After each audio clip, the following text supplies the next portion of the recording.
Welcome back to Algebra 1 Topic 29, Rational Exponents.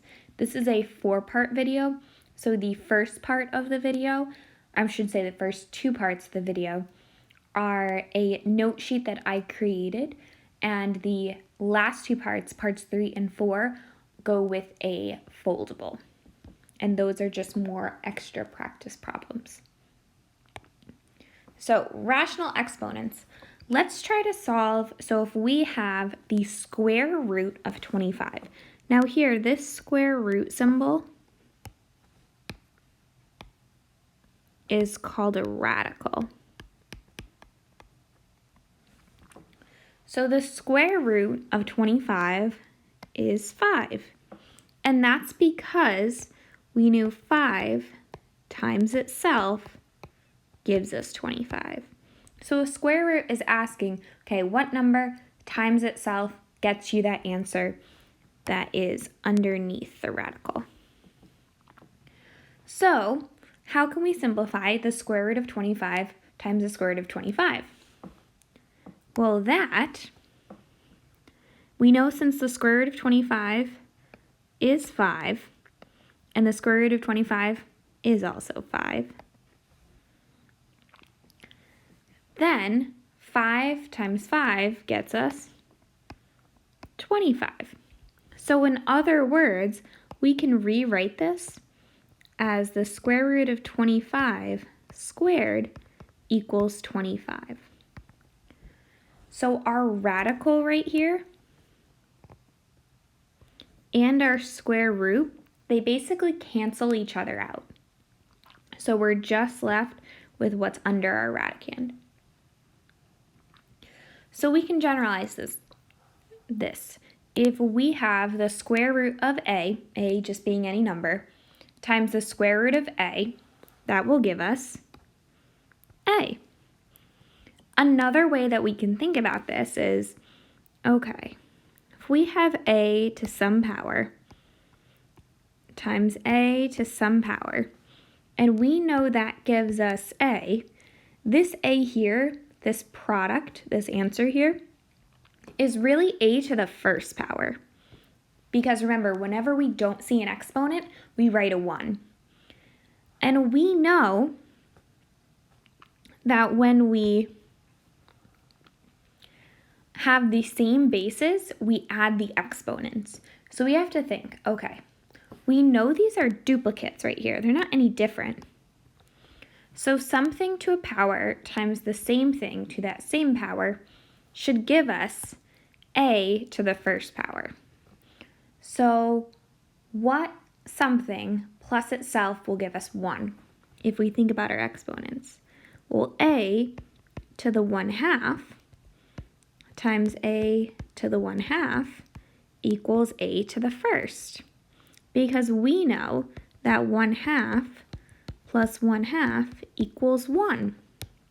And this, again, when we have the same base, we add the exponents.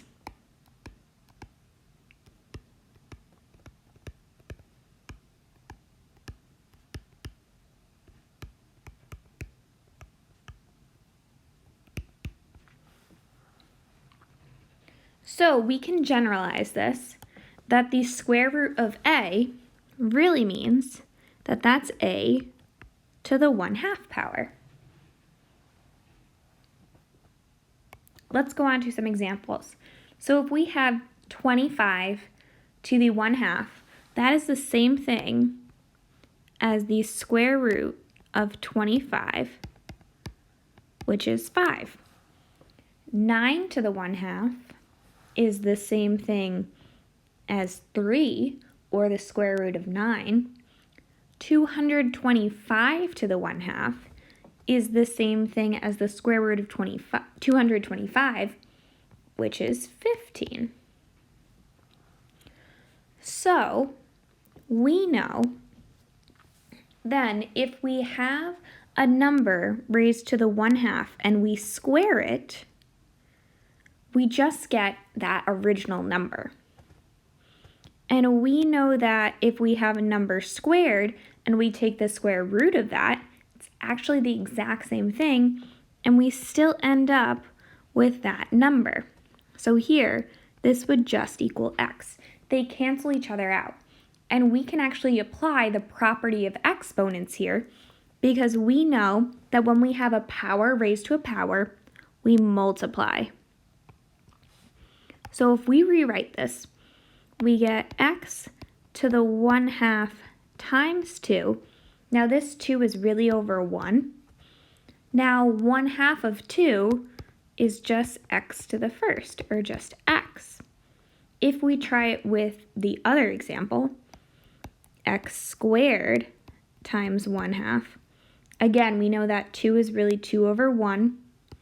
That's the same thing as x to the 2 over 2, which is the same thing as x to the first, which also equals x.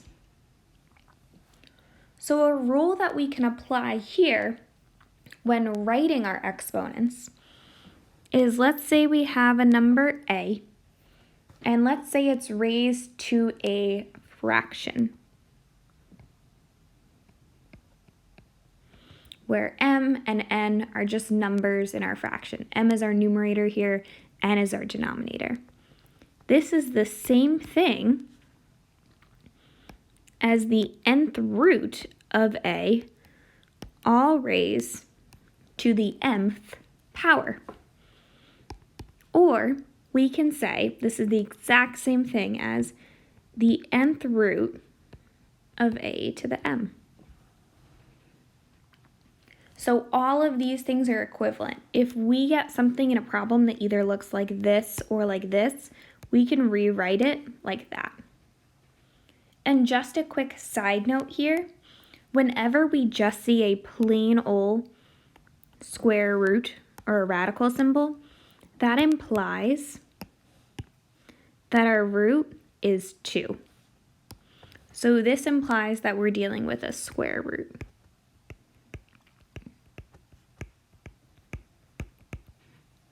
If we have a 3 there, that's called a cube root. Then we can also have a 4th root, 5th root, 6th root, etc., for other numbers that will be in that small little space right there. And that's an introduction to rational exponents.